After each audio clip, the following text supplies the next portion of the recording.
What's going on, squad? Welcome to another live stream. This whole week, I'm going to be covering form checks, okay? So if you notice, there's a little bit of a trend happening here. Week to week, I will be covering like a specific kind of category. First week was all stretching mobility. Second week was mostly mindset. Basically all mindset. Sorry, I'm a little stuffed up. Now this third week, I'm going to go into form checks, okay?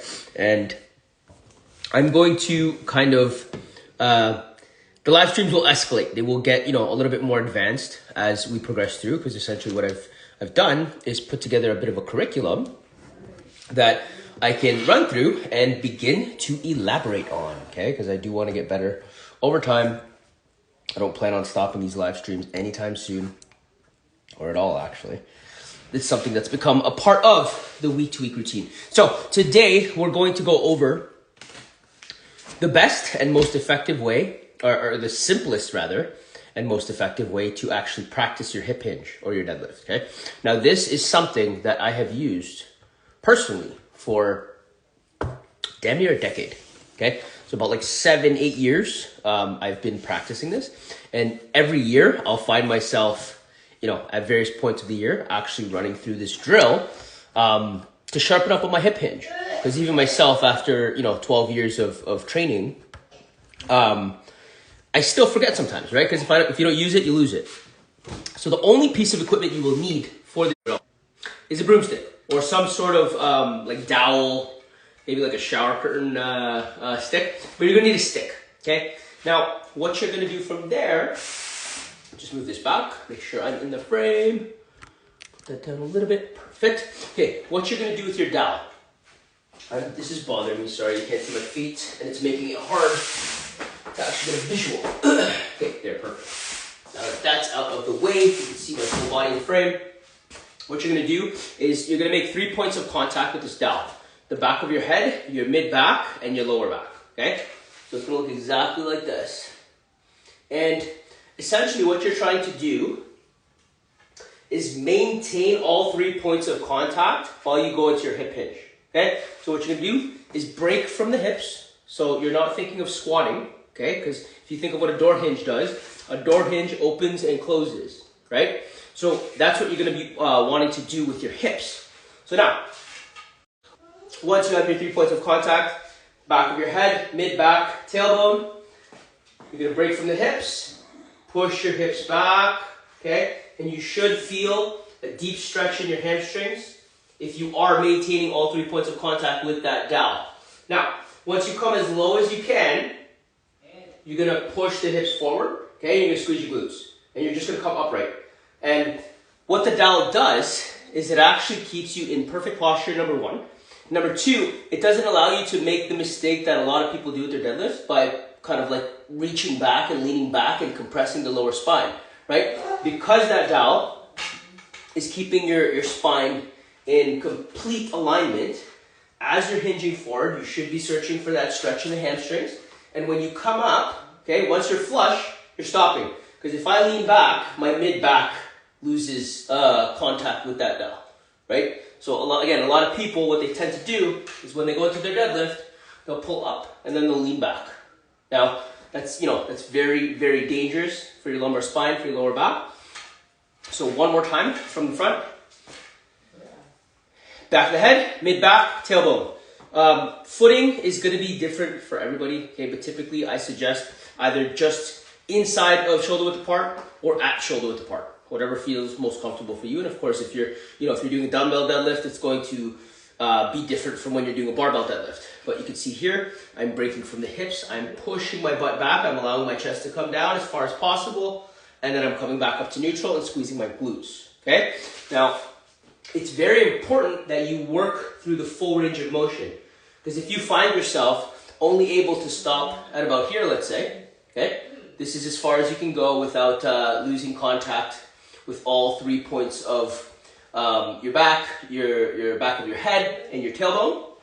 Then you need to keep going and kind of working through your hip hinge until you can get a lot lower, right? Because if you think about where the bar is going to be, for instance, right? you're pulling from about here. So at about mid-shin, you're well below your knees, okay? Even if you're going to pick up a dumbbell, for instance, the dumbbell will be right about here. So just about where the barbell's sitting as well, it'll be at about mid-shin. So you want to practice this, I'm going to call it dowel hinge. You want to practice this dowel hinge until you could ultimately reach your hand to about mid-shin, okay? Whilst maintaining contact with all 3 points on your back. So, I do that in a record time, 6 minutes. Yeah, that's honestly, this drill has been an absolute lifesaver. And, you will notice that if your hips are really tight or your mid-back, your T-spine is really tight, then it's going to be a lot more difficult for you to actually, allow your chest to come far enough forward so that you can actually grip either your barbell or your dumbbell or whatever weight it is you're going to lift, right? Now, this is important because I wanted to actually dive into this as well because, when you think about picking up your groceries or picking up your child, right? You should not be squatting. You should actually be hip hinging. Because if you think about the motion, okay, let's say I'm going to pick up my groceries. Let's say my gym bag is my groceries. It's right there. And if I squat to pick it up, which is what most people will do, it leaves you very susceptible to this happening, right? You catch the weight and then you pick up like that. You've probably seen that numerous times before, even, just in the gym, seeing people go for a deadlift and they'll catch traction. And because they're more in a squat position, they'll catch traction, butt will come up, and then the back, the upper torso will come up.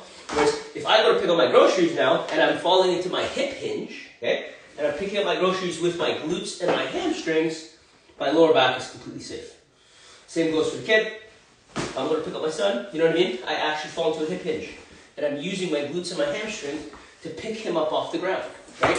So this is a very functional movement, the deadlift that is, or the hip hinge, that you use day-to-day life, throughout day-to-day life.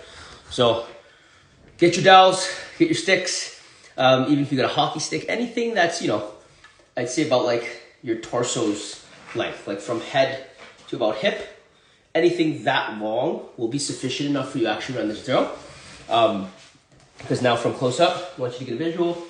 We're touching the tailbone. We have to have the mid-back. Okay, the mid-back needs to be touching, then the back of the head. I hope I'm in the frame. Oh, not in the frame. So this is your 3 points of contact, okay? And you will notice that I had to emphasize from the start, you're breaking from the hips.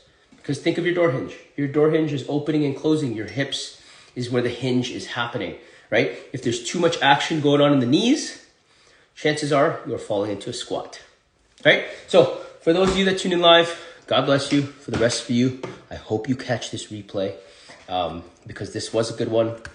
Short, but very effective. And, get these out throughout the week whenever you can. Give it a try and you'll be surprised how difficult this actually is. It's not easy, even for myself. Like when I throw the dowel on my back and I'm trying to keep that perfect hip hinge, it's tough because even if you have the mid back and the lower back, a lot of the time the back of the head will be out of alignment as well. And your neck is connected to your spine. So if your neck isn't in alignment with that dowel, that's where things can go wrong in your traps, and you could start to get a lot of neck pains and neck issues. So yeah, for now, Coach Cruz is logging off because I'm starving for dinner. I will catch you guys on the next one. Peace, love, and all the protein. May the gains be with you.